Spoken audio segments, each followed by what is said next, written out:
يا أيها الذين آمنوا إذا نودي للصلاة من يوم الجمعة فاسعوا إلى ذكر الله وذروا البيع ذلكم خير لكم إن كنتم تعلمون.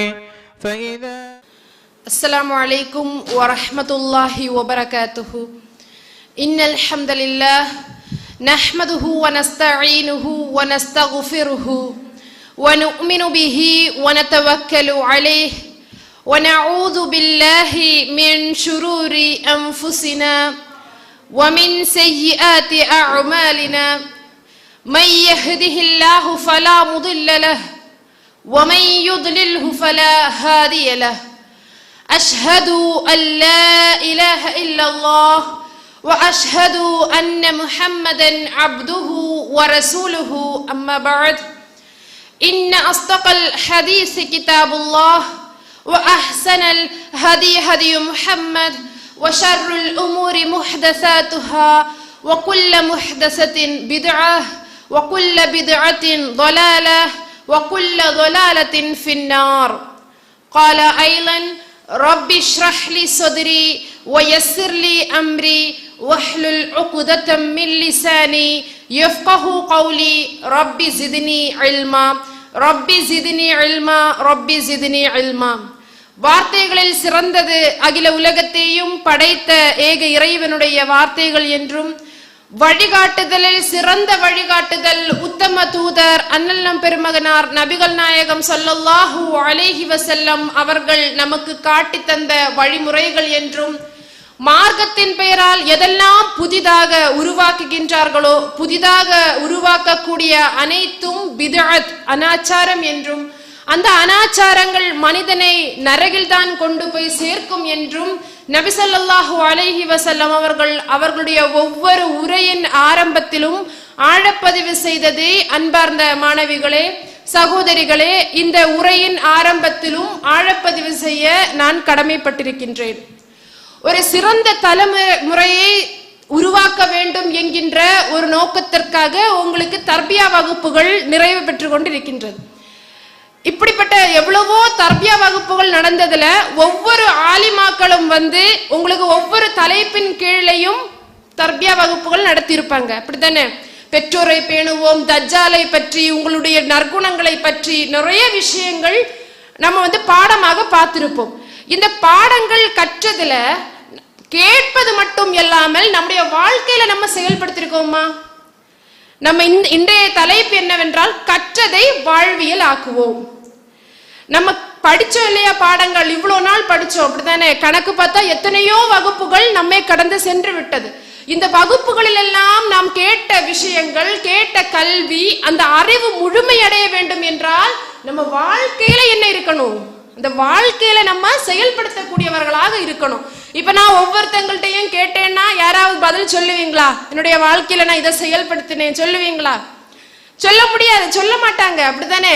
அப்ப இந்த சபை எதுக்கென்றால் நம்ம யோசிச்சு பார்க்கணும். என்னுடைய மனதை தொட்டு எனக்கு தெரியும், நான் இவ்வளவு விஷயங்கள் படிச்சிருக்கேன், இவ்வளவு கல்வி நான் கற்றிருக்கேன், என்னுடைய வாழ்க்கையில நான் செயல்படுத்தி இருக்கிறேன் என்பதை நாம் அனைவரும் இந்த சபையில சுய பரிசோதனை செய்யக்கூடியவர்களாக இருக்கணும். ஏனென்றால் நம்ம எத்தனைதான் மார்க் எடுத்தாலும், இன்னைக்கு நம்ம மதரசால படிக்கிறோம், அப்படித்தானே? இப்ப எத்தனையோ பரீட்சை உங்களுக்கு முடிஞ்சிருக்கும், எக்ஸாம் வச்சிருப்பாங்க, எத்தனையோ துஆக்கள் கேட்டிருப்பாங்க, வரலாறுகள் கேட்டிருப்பாங்க. எல்லாம் என்ன பண்ணுவீங்க? எழுதுவீங்க, அப்படித்தானே? எழுதுவீங்களா? எழுதிட்டு அதுல என்ன தருவாங்க? ஒரு மதிப்பெண் தருவாங்க, ஒரு மார்க் தருவாங்க. இதை வச்சு நம்ம என்ன பண்ணுவோம்? நான் தான் ஃபர்ஸ்ட் ரேங்க் எடுத்தேன், நான் தான் செகண்ட் ரேங்க் எடுத்தேன் சொல்லுவோமா? அப்ப நம்ம பார்வையில் எப்படி அவளுக்கு எல்லாம் தெரிஞ்சவளா இருக்கா அப்படின்னு நம்மளுக்கு நாமே ஒரு மதிப்பெண்ணை போட்டு கணக்கு பண்ணுவோம். ஆனா அல்லாஹு தஆலா என்ன சொல்றான்? இந்த மதிப்பீடெல்லாம் அங்க விஷயம் கிடையாது. நான் இவ்வளவு மார்க் எடுத்தேன், ஹாஃப் வெளியில இவ்வளவு மார்க் எடுத்தேன், கோட்டை வெளியில இவ்வளவு மார்க் எடுத்தேன், அல்லாஹ் பாப்பானா? அல்லாஹ் பாப்பானா? இல்ல. அல்லாஹ் எதை பாப்பான்?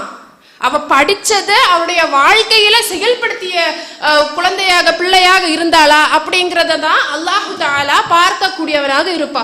எந்த ஒரு விஷயமுமே அப்படித்தானே? நம்ம கற்றதை மட்டும் வச்சுக்கிட்டு நம்மளுக்கு எதுவுமே பண்ண முடியாது. இப்ப உதாரணமா ஒரு காய்ச்சல் தான் நம்மளுக்கு வருது. காய்ச்சல் வந்தா நம்ம என்ன பண்ணுவோம்? வீட்டுல காய்ச்சல் வந்தா ஹாஸ்பிட்டல் போவோம். ஹாஸ்பிட்டல் போறதுக்கு முன்னாடி என்ன பண்ணுவாங்க? எந்த மாத்திரை போடணும் தெரியுமா? காய்ச்சல் வந்தா கால்போல், பேராசிட்டமோல், டோலோ எல்லாம் நம்மளுக்கு தெரியும், அப்படித்தானே? அப்ப இந்த மாத்திரையெல்லாம் போடணும் அப்படிங்கிற ஒரு அறிவு நம்மளுக்கு இருக்கு, ஒரு ஞானம் நம்மள்ட்ட இருக்கு, ஒரு கல்வி, இதுவும் ஒரு கல்வி தான், அப்படித்தானே? இது நம்மள்ட்ட இருக்கு. இது தெரிஞ்சு வச்சுட்டே இருந்தா நம்மளுக்கு அந்த காய்ச்சல் மாறுமா? மாறாது. அதற்கு அதை உட்கொண்டாதான் அதனுடைய பலன் நம்மளுக்கு கிடைக்கும், அப்படித்தானே? இப்ப எல்லா ஒரு விஷயமுமே அப்படிதான். நாம் கற்றதை நம்முடைய வாழ்க்கையில நம்ம செயல்படுத்தும் போதுதான் அதனுடைய பலன் முழுமையடையக்கூடியதாக இருக்கும். ஏனென்றால் நம்முடைய வாழ்க்கையில செயல்படுத்துறதுக்கு முன்னாடி நம்ம ஃபர்ஸ்ட் எதை கற்கணும்? நல்ல விஷயங்களை கற்கக்கூடியவர்களாக இருக்கணும், சரியா? இந்த உலகத்துல நல்லதும் இருக்கு, தீயதும் இருக்கு. இந்த ரெண்டையும் நம்ம பார்த்தோம் என்றால் எது சரியான கல்வி என்பதை தேர்ந்தெடுத்து நம்ம கற்கக்கூடியவர்களாக இருக்கணும். ஏனென்றால் கல்வி கற்போருடைய அந்தஸ்து என்பது ரொம்ப பெருசு. இந்த உலகத்திலையும் சரி, நாளை மறுமையிலையும் சரி, கல்வியாளர்களுக்கு என்று பெரிய ஒரு அந்தஸ்து இருக்கு. இப்ப இந்த உலகத்துல பார்ப்போமே, இந்த உலகத்துல வெளியே போகும்போது ஒரு போலீஸ் யூனிஃபார்ம் போட்டவங்க, இல்லைன்னா ஒரு கலெக்டர் வர்றாங்க, எப்படின்னு ஆகும்போது எவ்வளவு பெரிய மதிப்பு இருக்கு அவங்களுக்கு, இருக்குமா இல்லையா? இப்ப நம்ம போன யாரா திரும்பி பார்ப்பாங்களா? இல்ல. ஆனா அவங்க வர்றது எப்படி வருவாங்க? அவ்வளவு மதிப்போட வருவாங்க, அப்படித்தானே? இன்ஷா அல்லாஹ் நம்மளும் அப்படிப்பட்ட மதிப்பிற்குரிய கல்வியை கற்று நாளை சமுதாயத்துல வரணும். அப்ப அவர்கள் ஒரு கல்வி என்று எடுக்கும் போது, கல்வியாளர்கள் என்று எடுக்கும் போது அதற்கான அந்தஸ்து ரொம்ப பெருசு. அதே போன்றுதான் நாளை மறுமையிலையும் அல்லாஹுக்கு பக்கத்துல என்னதான் அது ஒரு பெரிய தரஜா. அல்லாஹு தஆலா தன்னுடைய திருமறை குர்ஆன்ல சொல்லும் போது, யர்ஃபஇல்லாஹில்லதீன ஆமனூ மின்கும் வல்லதீன ஊதுல் இல்மி தரஜாத், நம்பிக்கை கொண்டோருக்கும் யார் கல்வி கற்றார்களோ அவர்களுக்கும் என்ன உயர்த்துறேனா? தரஜா, அந்தஸ்தை உயர்த்துறேன் அப்படிங்கிற அல்லாஹு தஆலா நம்மளுக்கு சொல்லி காமிக்கிறான். அதே போன்றுதான் ஆதம் நபியுடைய வரலாறு நம்மளுக்கு தெரியுமா? ஆதம் நபி யாரு? கேட்க மாட்டேங்குது. முதல் நபி. ஓகே, முதல் நபி, முதல் மனிதர், நம்மளுக்கெல்லாம் தந்தை, அப்படிதானே? அப்படிப்பட்ட ஆதம் நபியை இறைவன் அவனுடைய உருவிலேயே படைத்து அல்லாஹு தஆலா எல்லாவற்றுடைய பெயர்களையும் யாருக்கு கற்றுக் கொடுத்தான்? ஆதம் அலைஹிஸ்ஸலாம் அவர்களுக்கு அல்லாஹு தஆலா கற்றுக் கொடுத்தான். கற்றுக் கொடுத்து விட்டு அல்லாஹு தஆலா சொல்றான், ஆதமே, நீ மலக்குமார்கள் வானவர்களுக்கு போய் என்ன பண்ண, இதனுடைய பெயர்களை எல்லாம் சொல்லி கொடு. வானவர்கள் ஃபர்ஸ்ட்ல என்ன சொல்றாங்க? வானவர்கள் இடத்துல கேட்கறாங்க, இதனுடைய பெயர்கள் எல்லாம் சொல்லு. அப்படி இந்த உலகத்துல இருக்க மரம், செடி, ஆறு, கடல் எல்லாம் இருக்கா? இதனுடைய எல்லாம் பெயர்களை கேட்கும் போது யாருக்கு தெரியல? வானவர்களுக்கு தெரியல. அவர்கள் சொல்லுகிறார்கள், யா அல்லாஹ், நீ கற்றுத்தந்த அறிவை தவிர வேற எந்த ஒரு அறிவும் எனக்கு தெரியாது அப்படிங்கறத அவங்க சொல்றாங்க. அப்ப அவர்களுக்கு இல்லாத சிறப்பை யாருக்கு கொடுத்தான் அல்லாஹ்? ஆதம் அலைஹிஸ்ஸலாம் அவர்களுக்கு வானவர்களுக்கு தெரியாத விஷயங்களை எல்லாம் அல்லாஹு தஆலா கற்றுக் கொடுத்து அந்த சபையில் ஆதம் அலைஹிஸ்ஸலாம் அவர்களுடைய அந்தஸ்தை அல்லாஹு தஆலா உயர்த்தக்கூடியவராக இருந்தார். அதே மாதிரிதான் நம்ம சுலைமான் அலைஹிஸ்ஸலாம் தெரியுமா? சுலைமான் அலைஹிஸ்ஸலாமுக்கு அல்லாஹ் ஒரு கல்வி ஞானத்தை கொடுத்தா. எந்த கல்வி ஞானம்? நம்ம யாருமே கேள்விப்படாத ஒரு விஷயம் தானே. நம்ம உலகத்துல யாருக்குமே கிடைக்காத ஒரு ஞானத்தை அல்லாஹ் கொடுத்தான். எந்த ஞானம்? சுலைமான் நபிக்கு தெரியலையா யாருக்கும்? அனிமல்ஸ், பறவைகள் எல்லாம் பேசுறத யாருக்கு கேட்கும்? மாஷா அல்லாஹ், அழகா சொன்னாங்க. இன்டராக்டிவா இருக்கும், சரியா? அவங்களுக்கு இந்த எறும்பு பேசுறது, வானத்துல பறக்கக்கூடிய பறவைகள் பேசுறது, இதனுடைய எல்லாம் பேச்சினுடைய அந்த லாங்குவேஜ் யாருக்கு புரியும்? சுலைமான் நபிக்கு புரியும். அதனாலதான் சுலைமான் நபியும் அல்லாஹ்விடத்துல துஆ செய்தார்கள், என்னுடைய இறைவா, எனக்கும் என்னுடைய தந்தையருக்கும் என்னுடைய பெற்றோர்களுக்கெல்லாம் இப்படிப்பட்ட ஒரு ஞானத்தை தந்தா இல்லையா, அதற்கு நான் நன்றி செலுத்துகிறேன். அப்படி சுலைமான் நபி அலைஹிஸ்ஸலாம் அவர்கள் அல்லாஹ்விடத்துல நன்றி செலுத்தக்கூடியவர்களாக இருந்தார்கள். அப்படி அல்லாஹு தஆலா நபிமார்களாக இருந்தாலும் சரிதான், யாராக இருந்தாலும் இந்த கல்வி ஞானத்தை கொடுத்து என்ன செஞ்சா அல்லாஹ்? அவர்களுடைய அந்தஸ்தை உயர்த்தக்கூடியவராக இருந்தார். ஆனா இன்றைய காலத்துல நம்ம பார்ப்போம், இன்றைய காலத்துல இருக்கக்கூடிய கல்வித்துறையிலையும் கல்வி ஞானத்திலையும் நம்முடைய நிலை எப்படி இருக்கு யோசிச்சு பார்ப்போம். இப்ப நம்ம உம்மும்மா எல்லாம் இருப்பாங்க, அப்படித்தானே? வீட்டுல உம்மும்மா, வாப்பும்மா எல்லாரும் இருப்பாங்க. அவங்க காலத்துல பார்த்தா அவங்க +2 படிச்சிருப்பாங்களா? காலேஜ் படிச்சிருப்பாங்களா? இல்ல, அப்படித்தானே? ஆனா அந்த காலத்துல என்ன கம்மி இருந்தது, சீரழிவுகள் எல்லாம் கம்மியா இருந்தது, அப்படித்தானே? ஆனா இந்த காலத்துல பார்ப்போம், எந்த அளவிற்கு படிப்பும் சரி, அறிவியலும் சரி, விஞ்ஞானமும் சரி எல்லாம் உயர்ந்து நிற்குது. ஆனா இன்னைக்கு என்ன தாழ்ந்து போச்சுது? ஒழுக்கம் இல்லாத ஒரு வாழ்வாக இன்னைக்கு நடக்குதா இல்லையா? இதற்கெல்லாம் காரணம் என்ன? எது சரியான கல்வி, எது தவறான கல்வி என்பதை விளங்காமல் அந்த பொருளாதாரத்தை மட்டுமே மையமாக கொண்டு இன்னைக்கு கல்வி கூடங்கள் எல்லாம் செயல்படுதா இல்லையா? இன்னைக்கு நம்ம ஸ்கூல்ல தான் பார்ப்போமே, நல்ல ஓனா எஸ் எழுதக்கூடிய பிள்ளைங்களுக்கும் நல்ல எஸ் வரைக்கும் தப்பாம எழுதுற பிள்ளைங்கள யாருக்கு மார்க் விழும்? யாருக்கு மார்க் விழும்? நல்ல படிச்சு நல்ல ஜெனரல் நாலேஜ் உள்ள பிள்ளை கிடைக்குமா, இல்ல புத்தக புழுவா புத்தகத்திலே இருக்கிறத அப்படியே எழுதுற பிள்ளைக்கு மார்க் கிடைக்குமா? அப்படியே எழுதுற பிள்ளைக்கு தானே மார்க் கிடைக்கும். அந்த அளவுக்கு தான் இன்றைய கல்வி கூடங்கள் எல்லாம் செயல்படக்கூடியதாக இருக்குது. ஏன்? அவர்களுக்கு அந்த பொருளாதாரத்தை மையத்தை வைத்து வளரணும், நல்ல படிக்கணும், புக்கில் இருக்கிறத அப்படி படிச்சு அப்படி போய் கக்கணும், அப்படிதான் அவங்களுடைய அந்த கல்வி கூடங்கள் இன்றைக்கு நம்முடைய செயல்படுது. அது சிந்திக்கக்கூடிய திறன், எது சரி எது தவறு அப்படிங்கிற அந்த விஷயத்தை பிள்ளைகளுக்கு சிந்திக்கக்கூடிய திறனே இல்லாத அளவிற்கு இன்னைக்கு என்ன நடக்குது? கல்வி கூடங்கள் எல்லாம் நடக்கு. இன்னும் சொல்ல போனா நம் முஸ்லிம் பிள்ளைங்கள் ரொம்ப லோவா இருக்காங்க கல்வி விஷயங்கள்ல எல்லாம். நம்ம அதுக்கு காரணமாக சொல்லும் போது ஏழ்மையை சொல்றாங்க, நிறைய விஷயங்களை சொல்றாங்க. அது மட்டும் இல்ல, ஒரு 12ஆம் கிளாஸ் படிச்சு காலேஜ் படிச்சதுக்கு அப்புறமா நம்ம பிள்ளைங்களை என்ன பண்ணுவாங்க? வீட்டுல கல்யாணம் பண்ணி விடுறாங்க, அப்படித்தானே? இதன் காரணமாக எல்லாம் நம்ம சமுதாயத்துல வரக்கூடிய அந்த கல்வியில பெரிய பெரிய அளவிற்கு வரக்கூடிய அந்த உயர்வு இன்னைக்கு தாழ்ந்துகிட்டே போகுது. ஆக நம்ம என்ன முடிவெடுக்கணும்? உலக கல்வியும் சரி, மார்க்க கல்வியும் சரி, இந்த 2 கல்வியும் சேர்ந்து போனாதான் ஒரு சிறந்த அறிவாளியாக நம்ம உயர்ந்து வருவோம். அல்லாஹ் ஒருபோதும் குர்ஆன்ல என்ன சொல்லல, நீ உலக கல்வி படிக்க கூடாது, மார்க்க கல்வியை தான் படிக்கணும் அப்படி சொன்னானே அல்லாஹ்? இல்ல. உலக கல்வி, உலகத்தில் இருக்கக்கூடிய பிசிக்ஸாக இருக்கட்டும், மேக்ஸாக இருக்கட்டும், எந்த சப்ஜெக்டை படிச்சாலும் அதுல ஒழுக்கத்தை சொல்லி தர மாட்டாங்க, அப்படித்தானே? அப்ப நம்ம அதை எதுல தேர்ந்தெடுக்கணும்? நம்முடைய இஸ்லாமிய மார்க்கத்துல தேர்ந்தெடுக்கணும். இது 2ஐயும் தேர்ந்து கலந்து நம்முடைய வாழ்க்கையில நாம செயல்படுத்தினாதான் நாளை மரணித்ததற்கு அப்புறமா நம்மளுக்கு அங்க என்ன கிடைக்கும்? உயர்வு கிடைக்கும், தரஜா கிடைக்கும். சரியா? அதனால கல்வி அப்படிங்கிறது நம்முடைய வாழ்க்கையில ரொம்ப ரொம்ப முக்கியமான விஷயமாக இருக்கு. அதே மாதிரிதான் அன்றைய காலத்துல இருக்கக்கூடிய சஹாபாக்கள் எல்லாம் கல்வியை தேடி ரொம்ப போகக்கூடியவர்களாக இருந்தார்கள். அம்ரு பின் சலமா அப்படிங்கிற சஹாபியை கேள்விப்பட்டிருக்கீங்களா? அம்ரு பின் சலமா. அம்ரு பின் சலமா அப்படிங்கிற ஒரு சஹாபி. அவங்க எப்படின்னா உங்களை மாதிரியே சின்ன சிறுவன் தான். சரியா? ரொம்ப பெரிய இளைஞர் எல்லாம் கிடையாது. அவர்களுக்கு எதுல ஆர்வம் அப்படின்னா குர்ஆன் கற்பதுல ரொம்ப ஆர்வம். குர்ஆன் கற்பதுல ரொம்ப ஆர்வம். குர்ஆன்ல இருக்கக்கூடிய அந்த வசனங்கள் எல்லாம் நம்ம இன்னைக்கு எப்படி படிப்போம்? யூடியூபை தட்டுனா நிறைய காதுல கேட்டுட்டே இருக்கலாம், அப்படித்தானே? ரெசிடேஷன் போட்டாலே நிறைய சூராஸ் வரும். அன்றைய காலத்துல எப்படி அந்த சஹாபாக்களுக்கு எப்போதும் ரசூலுல்லாவை பார்த்து அந்த வசனங்கள் எல்லாம் கேட்டுட்டு இருக்கிறதுக்கு கஷ்டம். அப்ப ரசூலுல்லாவிடத்துல கேட்டு படிச்ச சஹாபாக்கள் இருப்பாங்க இல்லையா, அவங்க என்ன பண்ணுவாங்க? மக்கா மதீனா அப்படிலாம் வணிகத்துக்கெல்லாம் போவாங்க, பிசினஸ் விஷயமா போவாங்க. அப்ப இந்த அம்ரு பின் சலமா அவங்க என்ன பண்ணுவாங்க? போகக்கூடிய பாதையில இருப்பாங்க. பாதையில இருந்து இந்த சஹாபாக்கள் போகும்போது அவர்களிடத்துல இருந்திருந்து கேட்டு கற்பாங்க இல்லையா, அதை வச்சு அதிகமா மனப்பாடம் பண்ண ஒரு சஹாபியா யார் இருந்தா? அம்ரு பின் சலமா ரலியல்லாஹு அன்ஹு அவர்கள் இருந்தார்கள்.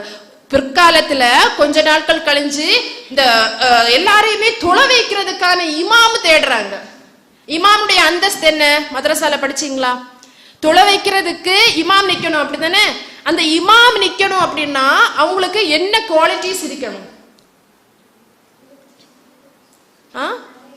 நிறைய சூரா தெரிஞ்சிருக்கணும், அதுதானே ஃபர்ஸ்ட் குவாலிட்டி. அப்படி அந்த சஹாபாக்களுக்கு இடையில தேடுறாங்க. அப்படி தேடும் போது யாருக்கு நிறைய தெரிஞ்சிருக்குது? இந்த குட்டி பையனுக்கு தெரிஞ்சிருக்குது. அப்ப எவ்வளவு பெரிய விஷயம் அன்றைக்கு. அப்போது அவங்க சொல்றாங்க அந்த ஹதீஸ்ல, அப்போது எனக்கு ஒரு 7-10 வயசு தான் இருக்கும். அந்த அளவிற்கு அந்த குர்ஆனை எல்லாம் மனப்பாடம் பண்ணி வைக்கக்கூடிய ஒரு திறனாக யார் இருந்தா? அந்த சஹாபி இருந்தாங்க. இன்னைக்கு நம்ம யோசிச்சு பார்ப்போம், நம்மள இன்னைக்கு எத்தனை பேர் ஹிஃபுல் படிச்சிருப்போம்? சின்ன சூறாவா இருக்கட்டும், தப்பத் ஏதாவா இருக்கட்டும், இல்ல பெரிய மனப்பாடம் பண்ணக்கூடிய பெரிய வாக்கியா கூட இருக்கட்டும், நம்மள படிச்சுட்டு நம்ம அதை செயல்படுத்தி இருக்கோமா? நம்ம தொழுகையில அதை யாருக்காவது வீட்டுல இருக்கும் போது சரி உமா வாங்க நம்மளும் தொழுகையில இமாமா நின்று தொழுவோம் அப்படின்னு சொல்லிக்கிட்டு நம்முடைய வாழ்க்கையில நம்ம அதை செயல்படுத்திருக்கோமா? இல்ல. குர்ஆன் ஓதுறோமா? குர்ஆன் ஓதணும்னு நம்ம எல்லாருக்குமே தெரியும், அப்படித்தானே? தெரியாத யாரா இருக்கீங்களா? இல்ல. குர்ஆன் நம்ம ஓதணும், அதுல திக்கி திக்கி ஓதினாலும் அதுல நன்மை அப்படிங்கிற விஷயம் எல்லாம் தெரிஞ்ச நம்ம குர்ஆனை வீட்டுல போய் ஓதுறோமா? உமா சொல்லுவாங்க மக்ரிப் நேரம் ஆயிடுச்சு, குர்ஆன் எடுத்து ஓது. நம்ம என்ன பண்ணுவோம்? நாளைக்கு ஓதலாமா, இல்லைன்னா நாளை கழிச்சு ஓதலாமா அப்படின்னு சொல்லிட்டு நம்மளுக்கு அதுல இன்ட்ரெஸ்டே இருக்க மாட்டேங்குது, அப்படித்தானே? அன்றைக்கு சஹாபாக்கள் எப்படி அதை தேடினாங்க? நம்ம கையில இன்னைக்கு புத்தகமாவே இருக்கு. சஹாபாக்கள் எப்படி படிச்சாங்க? போய் யாராவது போறாங்களா வாராங்களான்னு பார்த்து அந்த வசனங்களை எல்லாம் கற்கக்கூடியவர்களாக இருந்தார்கள். ஆனா இன்றைக்கு நம்முடைய நிலைமை என்ன? எவ்வளவு வசனங்கள் நம்ம தெரிஞ்சிருந்தாலும் அதை மறக்கடிக்க கூடியவர்களாக நம்ம இருக்கோம். நம்ம சின்ன வயசுல எவ்வளவோ சூறாக்கள் எல்லாம் படிச்சிருப்போம். ஸ்கூல்ல போய் கொஞ்சம் வருஷங்களாகி ஒரு 8ஆம் கிளாஸ் படிக்கக்கூடிய பிள்ளை 1ஆம் கிளாஸ்ல பெரிய சூறா படிச்சிருப்போம். 8ஆம் கிளாஸ்ல போய் கேட்டா நம்மளுக்கு என்ன இருக்காது? ஞாபகம் இருக்காது. உண்மைதானே? ஞாபகம் இருக்காது. அப்ப காரணம் என்ன? நம்ம வாழ்க்கையில அதை திருப்பி திருப்பி நம்ம ரிப்பீட் பண்ணாததுனால மறந்து போயிடுச்சு. அப்ப நம்மளுக்கு ஒரு இழப்பு தானே அது. அப்ப இது மாதிரியான விஷயங்கள் எல்லாம் நம்முடைய வாழ்க்கையில நம்ம வாழ்வியலாக்குனாதான் என்ன ஆகும்? மறக்காம இருக்கக்கூடியதாக இருக்கும். ஏனென்றால் அல்லாஹ் தஆலா கேக்குறான், ஹல் யஸ்தவில் லதீன யஅலமூன வல்லதீன லா யஅலமூன். அறிவு கற்றோரும் கல்வி கற்றோரும் கற்காதோரும் சமமாவார்களா? ஆவார்களா? ஆக மாட்டாங்க, அப்படித்தானே? ரொம்ப படிச்சவங்களும் படிக்காதவங்களும் சமமாவார்களா அப்படின்னு அல்லாஹ் தஆலா கேட்கக்கூடியவராக இருக்கா. இன்னும் சொல்லும் போது மன் சலக த்வரீகன் யல்தமிஸ் ஃபீஹ் இல்மா ஸஹ்ஹலல்லாஹு லஹு பிஹி த்வரீகன் இலல் ஜன்னah. யார் கல்வியை தேடி பயணிக்கிறார்களோ அவர்களுக்கு எது லேசாக்கப்படுமா? சுவனத்தினுடைய பாதை லேசாக்கப்படும். அவர்கள் கல்வியை கற்பதற்காக, உலக கல்வியாக இருக்கட்டும் மார்க்க கல்வியாக இருக்கட்டும், எந்த விஷயத்தை தேடி யாரு போறாங்களோ படிக்கணும். இப்ப நீங்க இங்க வந்தீங்க பாத்தீங்களா, இந்த தர்பியா வகுப்புல ஏதாவது ஒரு விஷயம் நம்மள வாழ்க்கையில செயல்படுத்தலாம், கேட்கலாம், புதுசா இருக்கும் அப்படின்னு சொல்லி வந்தோம் இல்லையா? இதே மாதிரி யாராவது இப்படி போறாங்க அப்படின்னா, கல்வியை கற்பதற்கு முயற்சி செய்யறார்கள் அப்படி என்றால் அவர்களுக்கு சுவனத்தினுடைய பாதை லேசாக்கப்படும் அப்படின்னு நபி ஸல்லல்லாஹு அலைஹி வஸல்லம் அவர்கள் சொல்லியிருக்காங்க ஹதீஸ்ல. அதே மாதிரிதான் நம்முடைய கற்கக்கூடிய கல்வி, நம்ம எல்லா இடத்துலயும் படிக்கிறோம் இல்லையா? கல்வி படிக்கிறோமா இல்லையா? இந்த கல்வி பயனுள்ளதா இருக்கணும். நம்மளுக்கு எப்படி இருக்கணும்? பயனுள்ளதா இருக்கணும். ரொம்ப கஷ்டப்பட்டு படிக்கிறோம், அப்படித்தானே? மதரசால 1ஆம் கிளாஸ் 2ஆம் கிளாஸ் 3ஆம் கிளாஸ் எல்லாம் படிக்கிறோமா? அதுக்கப்புறமா கொஞ்சம் வளர்ந்ததுக்கு அப்புறம் ஒரு 12ஆம் கிளாஸ் அப்போல நம்ம மதரசாவுக்கு படிக்க மாட்டோம். கரெக்டா? மதரசாவுக்கு படிக்க மாட்டோம். ஒரு ஸ்டேஜ் வரைக்கும் தான் நம்ம மதரசால எல்லாம் படிப்போம். இதை தாண்டி நம்ம ஸ்கூலு, அதுக்கப்புறம் நம்மளுடைய ப்ரொஃபஷன் இப்படி நம்ம போகும்போது இந்த மார்க்க விஷயங்கள்ல கொஞ்சம் நம்ம படிச்சதை செயல்படுத்தாம இருந்தா கொஞ்சம் பேக் அடிக்கிறது மாதிரி இருக்கு, இப்படித்தானே? அப்போ என்ன ஆகும்? நம்ம படிச்ச கல்வி வாழ்க்கையில செயல்படுத்தவும் இல்லை, பலனளிக்கவும் இல்லை. அப்ப பயனுள்ள கல்வியை நம்மளுக்கு கிடைப்பதற்காக அல்லாஹு தஆலாவுடைய தூதரே துஆ கேட்டிருக்காங்க. அப்ப நம்ம கேட்கணுமா இல்லையா? என்ன துஆ? அல்லாஹும்ம இன்னி அஊது பிக்க மின் இல்மின் லா யன்ஃபா. எனக்கு பயனற்ற கல்வியை விட்டும் யா அல்லாஹ் எனக்கு பாதுகாவல் தா. அதே மாதிரி ரப்பி, நம்ம மதரசா ஸ்டார்ட் பண்ணப்ப நீங்க ஓதுனீங்களா இல்ல? என்ன துஆ? ரப்பி ஜித்னி இல்மா, எனக்கு கல்வி ஞானத்தை அதிகப்படுத்தியா அல்லாஹ். மூசா நபி கேட்டாங்க, யா அல்லாஹ் அறிவியனர்களை விட்டும் என்னை பாதுகாத்து எனக்கு கல்வி ஞானத்தை அதிகப்படுத்தியா அல்லாஹ். எல்லா நபிமார்களும் என்ன கேட்டாங்க? கல்வி ஞானத்தை அதிகப்படுத்துவதற்கான துஆவை கேட்கக்கூடியவர்களாக இருந்தார்கள். அப்ப பயனுள்ள கல்வியாக ஆக்குறது நம்ம கையில தான் இருக்கு, இப்படிதானே? பயனுள்ள கல்வினா நம்ம கல்வி நம்மளுக்கு என்னெல்லாம் பண்ணலாம் சொல்லுங்க பாப்போம். வாழ்வியல் ஆக்கணும்னா நம்ம என்னெல்லாம் பண்ணலாம்? ஃபர்ஸ்ட் பாயிண்ட், பிறருக்கு சொல்லிக் கொடுக்கலாம். சொல்லிக் கொடுக்கலாமா? கற்ற கல்வியை பிறருக்கு சொல்லிக் கொடுக்கணும். அங்க கூட எழுதி வச்சிருக்காங்க, யாரா கவனிச்சிருப்பீங்களா? அந்த பீரோல எழுதி வச்சிருக்காங்க பாத்தீங்களா? என்னது? ஹைருக்கும் மன் தஅல்லமல் குர்ஆன வ அல்லமஹு. மனிதர்களிலேயே சிறந்தவர்கள் யார் என்றால் தானும் கற்று பிறருக்கும் யாரு கற்றுக் கொடுக்கின்றார்களோ அவர்கள் தான் சிறந்தவர்கள். நம்மளும் படிக்கணும், பிறருக்கும் என்ன பண்ணணும்? அதை சொல்லி கொடுக்கணும். இன்னொரு விஷயம் என்னன்னா, நம்ம படிக்கிறதோடு மட்டும் கிடையாது, நம்ம ஒருத்தவங்களுக்கு சொல்லி கொடுக்கும் போது இன்னும் நிறைய விஷயங்களை வந்து நம்ம கற்றுக்கொள்வோம். இப்ப நான் ஒரு விஷயத்த சொல்றேன், தொழணும் அப்படின்னு சொல்லிட்டு யார்கிட்ட இருந்தா போறேன். அப்ப அவங்க என்ன பண்றாங்க, எப்படி தொழணும் அப்படின்னு என்கிட்ட கேட்பாங்க. அப்ப நான் என்ன பண்ணுவேன், எனக்கு தெரியாதவளாக இருந்தா நான் சொல்லிட்டேன். அப்ப எப்படி சொல்லி கொடுக்கணுங்கிறதுக்காக நிறைய இன்ஃபர்மேஷன் என்ன பண்ணுவேன், நான் தேடுவேன். அப்படித்தானே? அப்ப நம்ம சொல்லி கொடுக்கும் போது தெரியாதவற்றையும் நம்ம கற்கக்கூடிய ஒரு டீச்சருடைய வேலையே அப்படிதான் இருக்கும். நம்ம தெரியாததையும் என்ன பண்ணுவாங்க, படிச்சது ஒண்ணு சொல்லி கொடுக்கணும்னு சொல்லி மோர் இன்ஃபர்மேஷன் படிப்பாங்க. அப்ப ஹைருக்கும் மின் தஅல்லமல் குர்ஆன வ அல்லமுஹு, தானும் கற்று பிறருக்கும் கற்றுக் கொடுப்பவர்கள் தான் யாரு, சிறந்தவர்கள். அதே மாதிரிதான் அல்லாஹ் தஆலா குர்ஆன்ல சொல்லும்போது வமன் அஹ்ஸனு கௌலம் மிம்மன் தஆ இலல்லாஹ், யார் அழகிய சொல்லுக்குரியவர்கள் தெரியுமா? அழகிய சொல்லுன்னா அழகா பேசுறவன் யாரு தெரியுமா? மக்களை இஸ்லாத்தின் பக்கம் அழைத்து வ அமில சாலிஹன் வ கால இன்னனி மினல் முஸ்லிமீன், மக்களை இஸ்லாத்தின் பக்கம் நல்வழியின் பக்கம் அழைத்து அவனும் அதை செயல்படுத்தி நான் முஸ்லிம் அப்படின்னு சொல்லுவான் இல்லையா, அவன் தான் அழகிய சொல்லுக்குரியவன் அப்படின்னு அல்லாஹ் தஆலா தன்னுடைய திருமறை குர்ஆன்ல இந்த வசனத்தை கற்றுத்தரக்கூடியவனாக இருக்கான். அப்ப நம்ம வந்து இன்னைக்கு பேரை வச்சிருக்கோம், அப்படிதானே? ஃபாத்திமா, ஆயிஷான்லாம் பேர் வச்சிருப்போம். அதை வச்சு என்ன ஆகுது, இன்னைக்கு ஐடென்டிபிகேஷன், இவன் முஸ்லிம் அப்படின்னு சொல்றான். ஆனா அல்லாஹ் யார முஸ்லிம்னு சொல்லலாம்? நீங்க கற்றீங்க இல்லையா கல்வி, இதை பிறருக்கும் சொல்லி கொடுத்து அமில சாலிஹன், நம்மளும் அதை செய்யணும். நம்மளும் செஞ்சுட்டு தான் என்ன பண்ணணும், அடுத்தவங்களுக்கு சொல்லி கொடுக்கணும். நம்மளும் செஞ்சு விட்டு அடுத்தவங்களுக்கு சொல்லி கொடுக்கும் போது என்ன பலன் தெரியுமா? என்ன பலன்? நம்முடைய செயல்களே அடுத்தவங்களுக்கு என்ன ஆகும், ஒரு முன்மாதிரியா இருக்கும். இப்ப உதாரணமா சொல்ல போனா, சின்ன பிள்ளை 2 வயசு பிள்ளைங்களை எடுத்துப்போமே, அந்த பிள்ளைங்களுக்கு தொலை தெரியுமா? தொழணும், 5 வக்து தொழணும் தெரியுமா? தெரியாது. ஆனா உங்க வீட்டுல இருக்கக்கூடிய தங்கச்சி மாமா பிள்ளைங்க யார பார்த்து பாருங்க, அழகா அதுல என்ன பண்ணும், ஷாலு சுத்துமா? தொழுவாங்களா? சல்லாவை போட்டு தொழுவாங்களா? பாத்திருக்கீங்களா? அது எப்படி நம்ம அவங்க காதுல போய் காலையிலே சொல்லுவோமா, நீ தொழணும்னு சொல்லுவோமா? இல்ல. வீட்டுல இருக்கக்கூடிய உம்மா அக்கா எல்லாம் தொழும் போது அந்த பிள்ளைங்க என்ன ஆகுது, தொழணும் அப்படிங்கிறது மைண்ட்ல செட் ஆகி அந்த பிள்ளைங்களும் அதற்காக முயற்சி பண்ணுது. அப்படிதானே?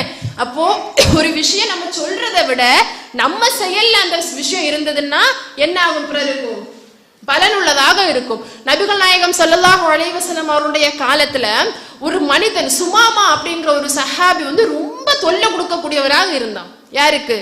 முஸ்லிம்களுக்கெல்லாம் ரொம்ப தொல்லை கொடுக்கக்கூடியவனாக இருந்தான். இப்படி தொல்லை கொடுக்கும் போது ரசூலுல்லாஹ் ஒரு படையை அனுப்பி அந்த மனிதரை கூட்டிட்டு வாங்க அப்படின்னு சொல்லி அனுப்புறாங்க.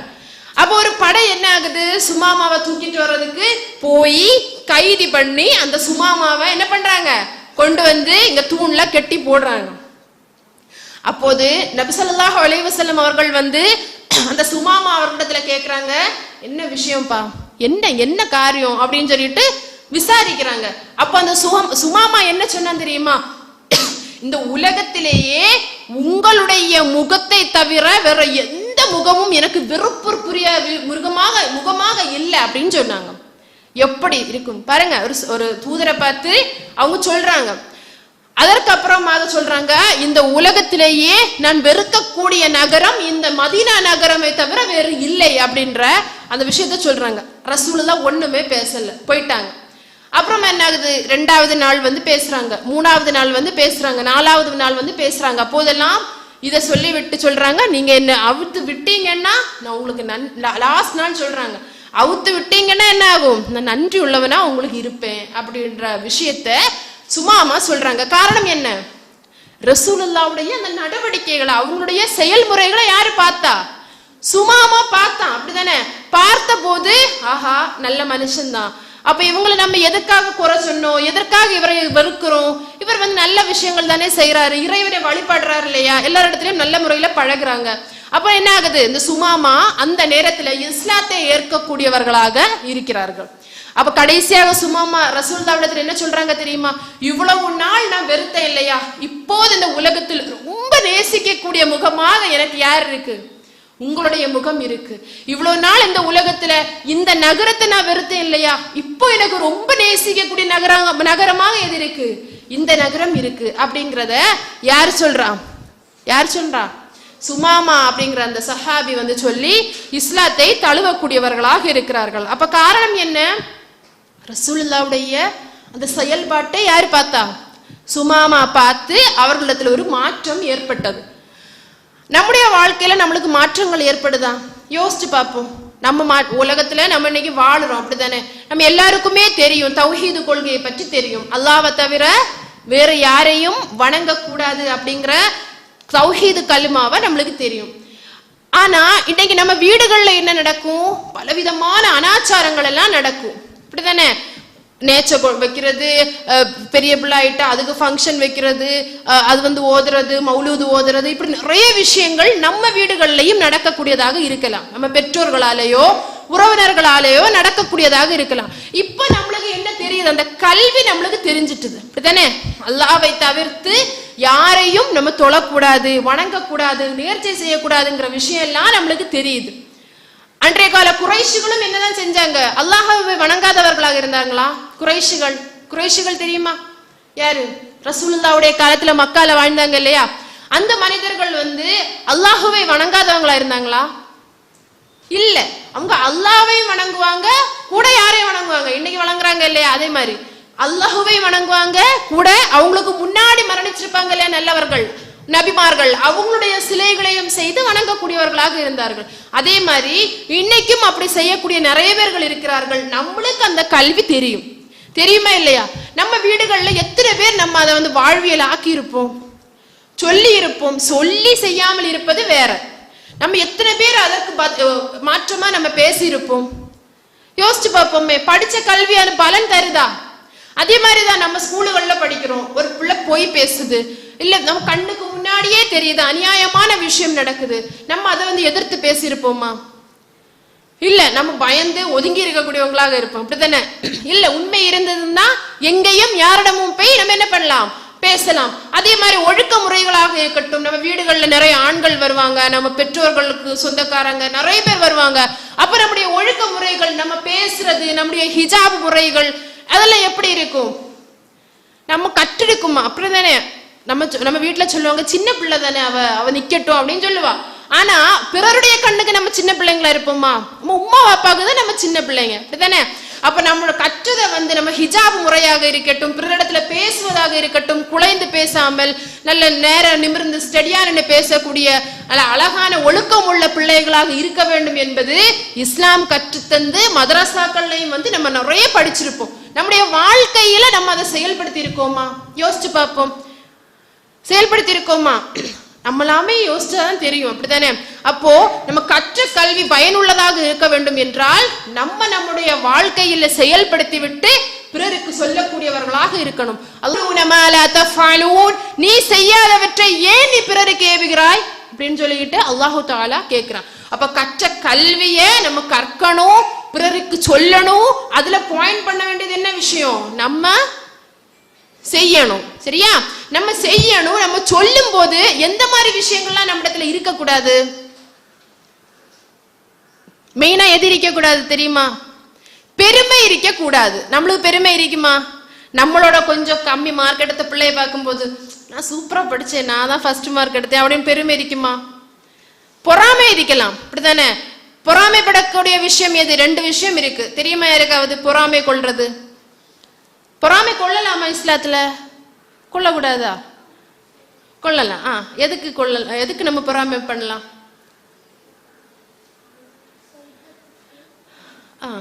ஹதீஸ்கள்ல ரெண்டு விஷயத்த சொல்லுது, சரியா? நம்ம எதற்கெல்லாம் பிறரிடத்துல பொறாமை கொள்ளலாம்னா, நல்ல படிக்கிறான், கல்வியில ரொம்ப தேர்ச்சி பெற்றவளா இருக்கா, அப்படி பெற்றவளை பார்த்து நம்ம என்ன பண்ணலாம்? நல்ல படிக்கிறாள், எப்படி படிக்கிறா, நானும் படிக்கணும் அப்படின்னு சொல்லிக்கிட்டு அந்த விஷயத்துல என்ன பண்ணலாம்? நம்ம பொறாமை கொள்ளலாம். ரெண்டாவது என்னன்னா, அல்லாஹ் நிறைய செல்வங்களை கொடுத்திருக்கான். அந்த செல்வத்தை என்ன பண்ணுவாங்க?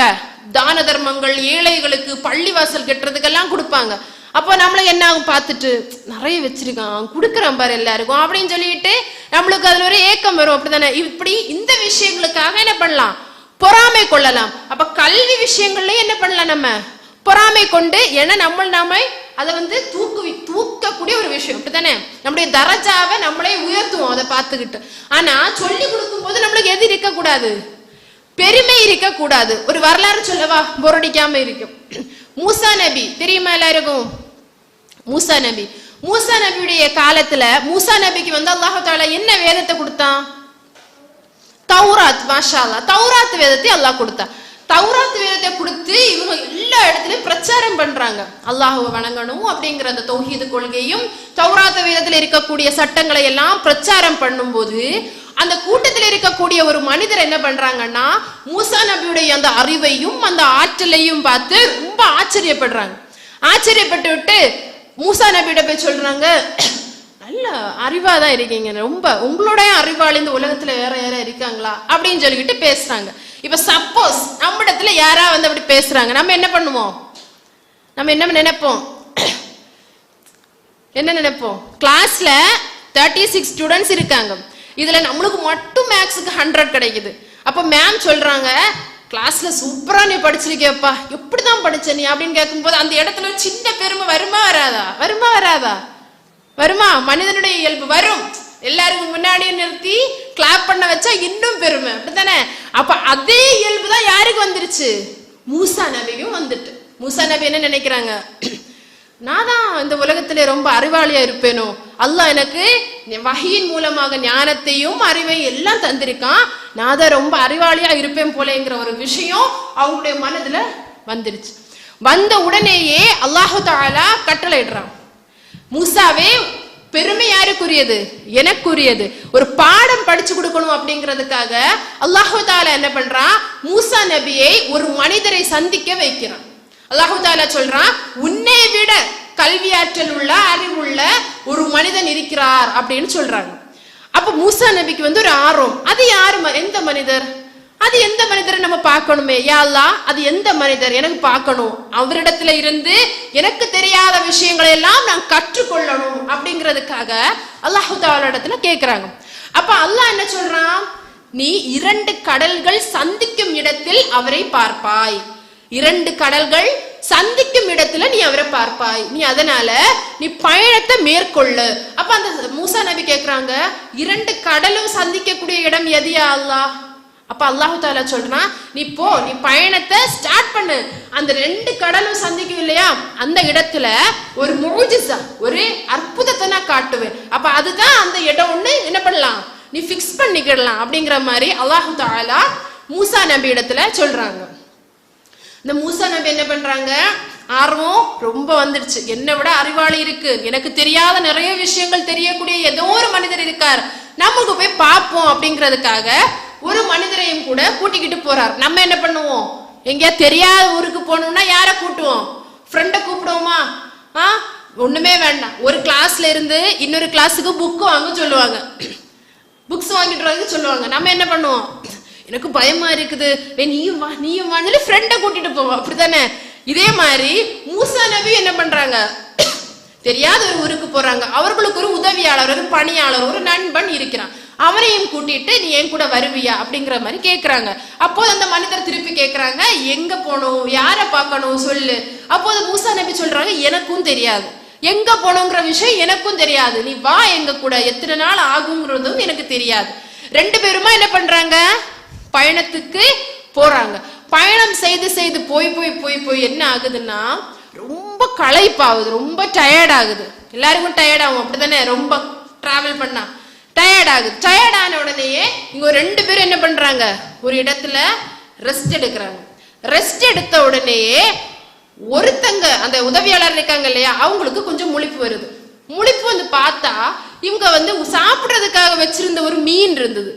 அந்த மீன் என்ன ஆச்சுது, எழும்பி ஓடி பக்கத்துல இருக்க ஒரு கடல்ல இருந்து ஒரு பாதையை ஏற்படுத்தி அது போயிடுச்சு. அதிசயமா இருக்குமா இல்லையா? அதிசயமா தானே இருக்கு.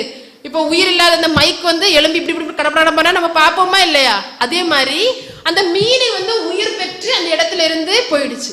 இந்த மனிதர் இதை பார்த்துட்டு வித்தியாசமா இருக்கே, சரி எதுக்கும் மூசா நபி வந்து முழிக்கும் போது நம்ம இந்த விஷயத்த சொல்லலாம் அப்படிங்கிற மாதிரி அந்த மனிதரும் சேர்ந்து தூங்கிட்டாங்க.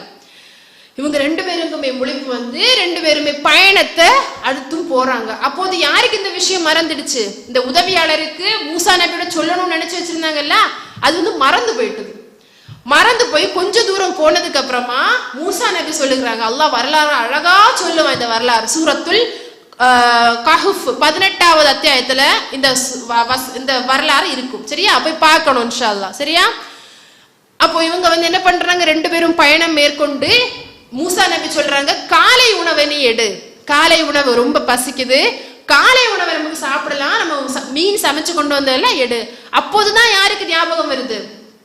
அந்த மனிதனுக்கு ஞாபகம் வருது, யார மூசாவே, நான் சமைச்சு வச்சிருந்தேன், அந்த மீன் என்ன ஆச்சுது, இப்படி உயிர் பெற்று ஒரு பாதையை சுரங்கத்தை ஏற்படுத்தி அந்த கடல் வழியா போயிடுச்சு அப்படின்னு சொல்லும் போது ஒரு அற்புதம் தானே இது. அல்லாஹ் சொன்னா இல்லையா, ஒரு அற்புதத்தை 2 கடல்களும் சந்திக்கக்கூடிய இடத்துல நடத்துமே, அங்கதான் யார் இருப்பா, நீ தேடுற மனிதர் இருப்பான்னு அல்லாஹ் சொன்னா இல்லையா.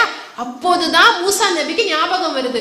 மூசா நபி என்ன பண்றாங்க, திருப்பி அந்த இடத்துக்கு போறாங்க. அவங்க எங்க தூங்கி கிடந்தாங்களோ, இந்த அற்புதம் எங்க நிகழ்ந்ததோ அந்த இடத்திற்கு மூசா நபி போறாங்க.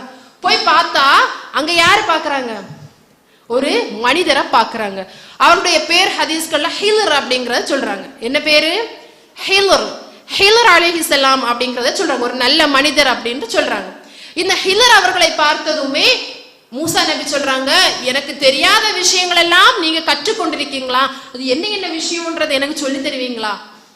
அப்ப அந்த மனிதர் சொல்றாங்க, நான் ஒரு விஷயத்தை செய்யும் போது நீ திருப்பி திருப்பி பேசக்கூடாது, நான் உன் கூட வரேன், சில விஷயங்கள் எல்லாம் கற்றுத்தரேன், நான் ஏதாவது ஒன்று செஞ்சேன் அப்படின்னா நீ பொறுமையா இருக்கணும், இது ஏன் அப்படி செஞ்ச, இது ஏன் இப்படி செஞ்ச அப்படின்னு சொல்லிட்டு இந்த கொஸ்டின் மட்டும் கேட்கவே கூடாதுன்னு யாரு சொன்னா?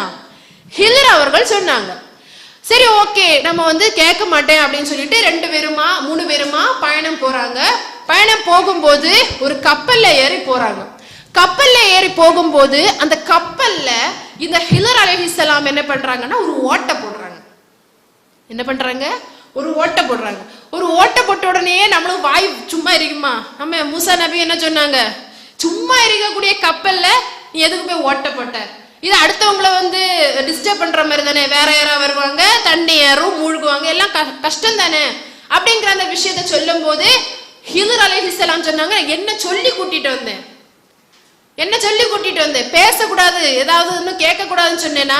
அப்போதுதான் மூசா நபிக்கு ஞாபகம் வருது, நான் தெரியாம கேட்டேன், சரி சரி, பொறுமையாக இனிமே பொறுமையாக நீர் காண்பீர் அப்படின்னு சொல்லிட்டு அடுத்தும் பயணம் மேற்கொள்றாங்க. அடுத்தும் போய் போய் போய் என்ன பண்றாங்கன்னா ஒரு ஊருக்குள்ள போறாங்க. அங்க சும்மா ஒரு பையன் சுத்தி விளையாடிட்டு இருந்தான். அந்த பையனை பிடிச்சு என்ன பண்ணாங்க, இந்த ஹிலர் அலைஹிஸ்ஸலாம் கொன்னுட்டாங்க. பிடிச்சு கொன்ன உடனே என்ன ஆகுது, மூசா நபிக்கு என்னடா திடீர்னு கொன்னுட்டாங்க, என்ன ஆச்சுதுன்னு தெரியல. பாய் சும்மா இருக்குமா கேட்டாங்க, ஏன் அவன் சும்மா தானே விளையாடிக்கிட்டு இருந்தான், ஏன் அவனை போய் இப்படி பண்ணீங்க அப்படின்னு கேட்கும்போது, நான் என்ன சொல்லி கூட்டிட்டு வந்தேன், பேசலாமா, பேசக்கூடாது அப்படித்தானே. அப்போதுதான் மூசா நபிக்கு ஞாபகம் வருது, நான் பொறுமையா இனிமே நடக்கக்கூடிய விஷயத்துல வாயே திறக்க மாட்டேன், பொறுமையா இருப்பேன் அப்படிங்கறத யாரு சொல்றா? மூசா நபி சொல்றாங்க. அடுத்தும் போறாங்க. போய் போய் போய் போய் ஒரு ஊருக்குள்ள போய் நுழையிறாங்க. அந்த ஊருக்குள்ள போகும்போது அந்த ஊர்ல சாப்பாடு கேட்டா யாருமே சாப்பாடு கொடுக்கல. சரி, இன்னும் போய் போய் போய் பார்த்தா அங்க ஒரு செவர், ஒரு வீட்டுக்கு மதில் மாதிரி இருக்கக்கூடிய செவர் கீழே சரிஞ்சு இடிஞ்சு போய் விழுந்து கிடக்கு. இதை என்ன பண்றாங்க, இந்த ஹிலர் அலைஹிஸ்ஸலாம் எடுத்து சரி பண்றாங்க. அப்போது யாரு பண்றா? மூசா நபி கேக்குறாங்க, எதுக்கு இப்ப சும்மா கிடக்கக்கூடிய செவரு எடுத்து நீங்க சரி பண்றீங்க அப்படிங்கிற மாதிரி கேக்குறாங்க. அப்போது ஹிலர் அலைஹிஸ்ஸலாமுக்கு போதும்னு ஆயிடுச்சு. அவங்க என்ன சொன்னாங்க, நான் என்ன சொல்லி கூட்டிட்டு வந்தேன். அப்போதுதான் மூசா நபி சொல்றாங்க, நான் பொறுமையை காண்பீர் அப்படின்னு சொல்றாங்க. அப்புறமா தான் அந்த ஹிலர் அலைஹிஸ்ஸலாம் சொல்றாங்க, பாத்தீங்களா, உங்களுக்கு தெரியாத விஷயங்களை இறைவன் எனக்கு முன்கூட்டியே காட்டி விட்ட. இப்ப சொல்றாங்க அந்த ட்விஸ்ட். ஃபர்ஸ்ட் எதுக்கு கப்பல்ல ஓட்ட போட்டேன்னு தெரியுமா? ஏன்னா அது அந்த கப்பலுடைய சொந்தக்காரர் ஒரு ஏழையான ஒரு மனிதர். அந்த ஏழையான மனிதருக்குடைய அந்த கப்பலை நம்ம போகக்கூடிய அங்க ஒரு அரசன் இருப்பான். அவன் என்ன பண்ணுவான், நல்லா அழகா இருக்கக்கூடிய போட்ட கப்பலை எல்லாம் எடுத்துட்டு போயிருவான். அதனால ஒரு சின்ன ஓட்டையை போட்டேன். இதை பார்த்தா டேமேஜ் பீஸ்ன்னு போட்டுட்டு போவான். அப்படிதான் நம்மளும் அப்படித்தானே, எங்கேயா போய் டேமேஜ் பீஸ் எடுப்போமா? எடுக்க மாட்டோம். அதே மாதிரி அவன் எடுக்க மாட்டான். அதனாலதான் அந்த ஏழைக்கு நான் உதவினேன். இரண்டாவது என்ன நடந்தது, ஒரு சிறுவனை கொன்னேன். எதுக்கு கொன்னேன் தெரியுமா? இந்த சிறுவன் வளர்ந்து அவனுடைய பெற்றோருக்கு ரொம்ப கஷ்டம் கொடுக்கக்கூடியவனாக இருப்பான், அவருக்கு ரொம்ப துன்பம் கொடுக்கக்கூடியவனாக இருப்பான். இதை நேரமே ஞானம் தந்த இறைவன் எனக்கு ஞானம் தந்தான். அதனால நான் அல்லாஹுடைய அறிவால நான் இது செஞ்சேன். மூன்றாவது என்ன விஷயம், அந்த செவரே இடிஞ்சு விழுந்து கிடந்தது. இதுக்கு பேக்ல என்ன கிடந்தது, ஒரு புதையல் இருந்தது. அந்த புதையல், அந்த வீட்டுல ஒரு மனிதர் வாழ்ந்திருந்தார், அவர் நல்ல மனிதர். அவர்களுக்கு 2 பிள்ளைகள் இருந்தது. அந்த அனாதை சிறுவர்களுக்கு சொந்தமான அந்த புதையலை யாரா பார்த்து எடுத்துட்டு போயிட்டாங்கன்னா, அதனால என்ன பண்ணேன், அந்த செவரையெல்லாம் நான் சரி செய்தேன் அப்படிங்கிற அந்த வரலாற யாரு சொல்றா?